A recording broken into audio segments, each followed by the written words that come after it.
Setelah 1 minggu yang lalu, Beko udah unboxing dan juga hands-on produk terbaru dari Huawei, yaitu Huawei Nova 9. Impresi gue pertama memang handphone ini tuh berasa flagship banget sih, brother. Terutama masalah performa kamera dan juga desainnya yang premium. Mengingat ya, hakikatnya handphone ini tuh kelasnya mid-range. Tapi memang gue appreciate banget sih sama pihak Huawei, karena ya, zaman sekarang tuh susah banget buat nemuin handphone kelas menengah, punya desain yang premium, sama kualitas kameranya juga oke. Gak cuma sampai di situ aja, brother. Selain kualitas kamera dan juga desainnya, gue tuh impress banget sama hasil dari videonya, terutama dalam kondisi low light. Di sektor baterai terutama pengecasannya juga ini gue rasa optimal banget ya. Terus udah gitu, perkembangan Harmony OS juga udah upgrade sih menurut gue, karena kalian tuh bisa download semua aplikasi esensial dengan mudah di handphone ini.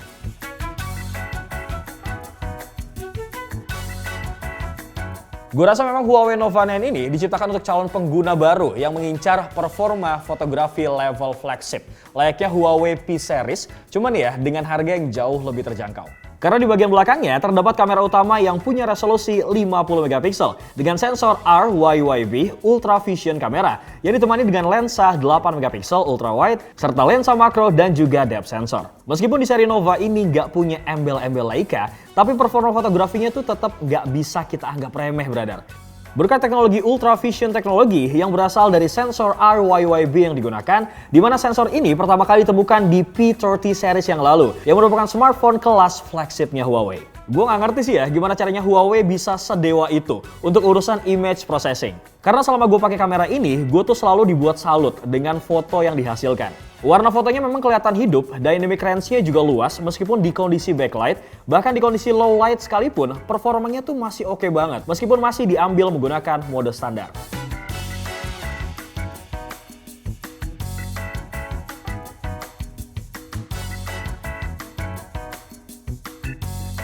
Jadi lu semua kebayang dong ya, gimana night mode-nya diaktifin coba. Gue rasa memang itu hasilnya pasti jauh lebih optimal. Fitur lain yang ditawarkan untuk sektor fotografinya ini juga lumayan kaya sih. Mulai dari mampu mengambil foto wide angle, kemampuan zoom hingga 10 kali, mode pro,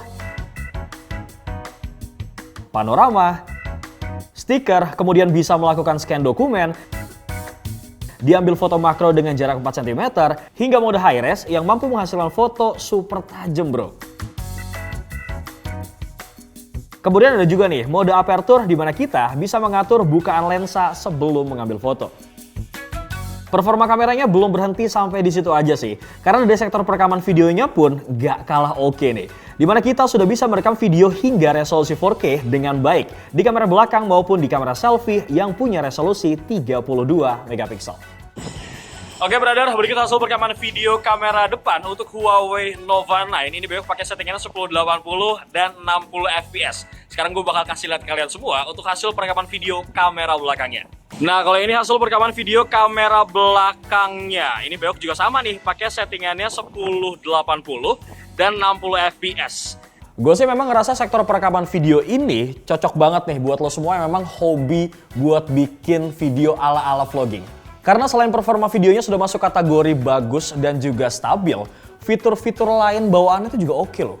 Seperti fitur vlog yang memang sebenarnya adalah sebuah fitur dual video pada umumnya. Cuman di sini tuh kita diberikan akses lebih dengan bisa menambahkan musik background untuk video kita secara langsung. Terus ada juga nih fitur story creator yang bisa menyediakan beragam template dan bisa langsung kita gunakan untuk membuat konten story yang menarik. Bahkan ya, kalau misalnya kalian ngerasa kedua fitur tadi belum cukup, kalian juga bisa nih memaksimalkan kreativitas kalian lagi dengan menggunakan aplikasi editing bawaan Huawei, yaitu Petal Clip. Harmony OS 2.0 di Huawei Nova 9 ini, menurut gue pribadi ya, ini tuh memang sudah membawa perkembangan yang cukup canggih kok. Yang mana fitur ini mampu menghubungkan dan mengontrol perangkat yang berbeda selayaknya fitur ekosistem yang selalu dibanggakan oleh para Apple user. Kita juga bisa nih mengontrol ponsel kita di laptop, membuka aplikasi dan dokumen, melakukan panggilan, hingga transfer file secara wireless hanya dengan sekali tap aja. Selain fitur super device tadi, secara tampilan UI pun, Huawei sudah bisa membuat tampilan di Harmony OS 2.0 ini terlihat jadi lebih simpel. Ditambah lagi dengan sudah disediakannya beberapa service widget yang mampu memberikan kita informasi secara real time, sesuai dengan kebutuhan kita. Mulai dari widget notepad tentunya untuk mengingat daftar tugas yang harus dilakukan, kemudian ada juga widget cuaca yang tentunya nih bisa menampilkan ramalan cuaca, hingga widget aplikasi favorit kalian seperti Telegram ataupun email. Walaupun memang sebenarnya untuk Harmony OS 2.0 ini baru rilis versi betanya di Hong Kong ya, Tapi gue tuh dapat informasi ataupun bocoran dari pihak Huawei kalau fitur ini bisa dinikmati secara global dengan menggunakan Huawei Nova 9 ini.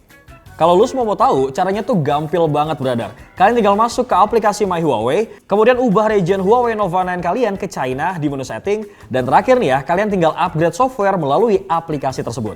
Kelengkapan aplikasinya pun memang sekarang udah terbilang semakin baik sih. Karena semua aplikasi esensial yang kita butuhkan sudah disediakan dan bisa di-download, baik itu melalui Huawei App Gallery ataupun dari Petal Search. Terus kalau misalkan lo semua nih ya belum bisa move on dari aplikasi-aplikasi yang berbasis Google, kayak misalkan Gojek, OVO, Twitter, dan yang lain-lain, kali ini ada nih aplikasi yang namanya G-Space yang mampu ngasih kita akses ke seluruh aplikasi yang berbasis Google. Jadi nggak ada lagi tuh ya alasan yang bilang kalau Huawei itu nggak bisa fleksibel. Karena semua aplikasi udah bisa kita akses kok secara full. Ini karena gue terlalu semangat ya buat ngebahas fitur-fitur sama softwarenya tadi. Gue sampai kelupa nih brother, buat ngebahas part yang biasanya kita bahas lebih awal. Yaitu masalah desain dan juga spesifikasi yang dibawa sama Huawei Nova 9 ini. Yang mana Huawei Nova 9 ini sudah membawa layar 120Hz dengan desain 3D curved glass di bagian depannya. Kemudian bentang layarnya 6,57 inci yang punya resolusi Full HD Plus dengan panel OLED. Kita bergeser nih di bagian belakangnya yang terdapat desain modul kamera yang anti mainstream banget sih menurut gua. Dengan desain Star Orbit Ring. Sedangkan untuk finishing warna di bodinya pun memang terlihat terasa premium banget sih. Berkat sentuhan teknologi Steadfast AG Glass khas HP flagship. Sementara soal spesifikasinya, Huawei Nova 9 menggunakan chipset Qualcomm Snapdragon 778G berfabrikasi 6 nanometer dengan kapasitas RAM 8GB dan juga internal storage 256GB. Walaupun ya judulnya masih Snapdragon 700 series, tapi performa gaming dari ponsel ini tuh nggak bisa kita pandang sebelah mata, brother.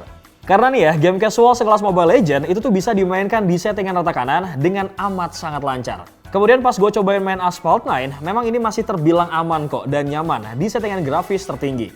Bahkan ya untuk game kelas atas dengan grafis tinggi sekelas Honkai Impact 3, kita tuh juga masih bisa paksain main di settingan rata kanan 60 fps dan masih stabil, brother.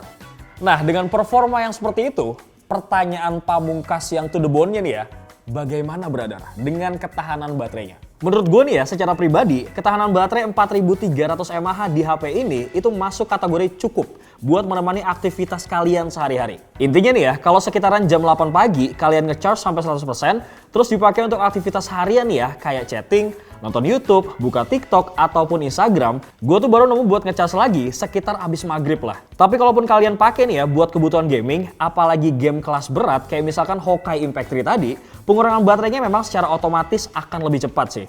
Maka dari itu nih, Huawei menyediakan kepala charger yang punya daya 66 watt yang bisa ngisi baterai secara full dalam waktu 38 menit aja. Secara overall menurut gue untuk Huawei Nova 9 ini udah paket lengkap banget sih brother. Terutama buat lo semua nih ya yang nyari sebuah handphone tapi feels-nya tuh flagship banget.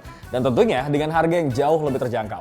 Mulai dari kualitas dan fitur kameranya yang melimpah, kemudian ekosistemnya yang semakin memudahkan pengguna nih ya berkat fitur super device dan didukung dengan aplikasi yang sudah lengkap, performa gamingnya juga mumpuni brother, hingga durasi pengecasan yang singkat banget nih.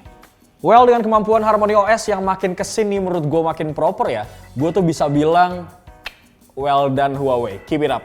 Semoga nanti ke depannya ya, lu bisa nyaingin iOS. Who knows kan? Bewok pamit. Assalamualaikum.